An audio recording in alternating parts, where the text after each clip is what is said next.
Chief Christopher Ndubuisi nke Ụmụawụlụ Council Awka South bụ onye enesiri anya site n'aka ụlọ mgbasa ozi Anambra Broadcasting Service ABS wee tụwa abụbụ ugo dịka omelọra amaala afịa nke afọ 2023. Ya bụ emume ọpụrụ iche bụ nke were ọnọdụ na Disemba afọ 2023 gara aga, ma n'ihi na Chief Ndubuisi bụ onye na-anọghị n'ụlọ n'oge afọ, ndị isi ụlọọrụ ABS wee kpebie na a ga-ewere ya bụ ihe omume ihe onyinye wejere ya na ụlọ obibi ya dị n'Ụmụawụlụ mgbe ọ natara. Blessing Dennis ga-akọlụziri gị akụkọ a n'isi. Na anyị na-ayọ n'oge igbe ka anyị so oketa oke na eze n'igwe na ọkwa n'Ụmụawụlụ ka a bịara. Ụmụawụlụ ga-emere ha ezigbo ihe.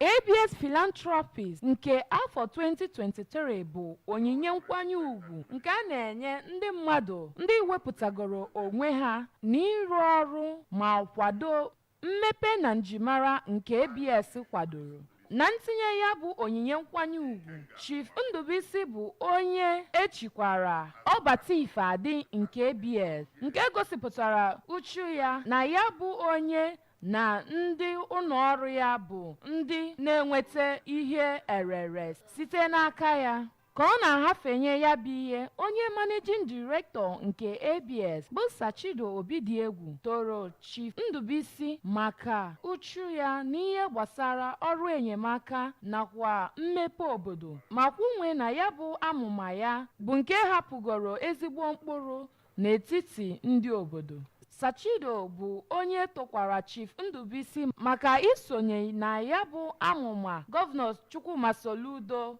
Public-Private Community Partnership nke o si na ya wee mee ọtụtụ ihe mmetụtara ndụ ndị mmadụ. N'okwu nnabata ya, Chief Ndubuisi bụ onye kọwapụtara afọ ojuju ya nyegara ndị ụlọọrụ ABS maka ya bụ onyinye nkwanye ugwu enyere ya, ma kwunwe uchu ya n'ịgara obodo ozi site na eziokwu nakwa obi ya niile. Ọ kọwapụtara na enyemaka bụ nke abụghị sọnsọ inye ego, ma ọ bụkwa ihe eji ewecheta olileanya, ma kwuo na ugwu na ohere bụ nke a ga-enye ndị ihe na-atụ n'ọnụ. N'ozi ekene ya ka onye Director nke Legal Service Department nke ABS bụ ọkaikpe Juliet Amasiatụ toro Chief Ndubuisi maka uchu ya na ihe gbasara inyere ndị mmadụ aka, ma kwunwe na ya bụ ụdị ndu ya nakwa ka o si enyere ndị mmadụ aka bụ nke hapụgoro ezigbo mkpụrụ na ndụ ndị mmadụ, ma kwuo na ụlọọrụ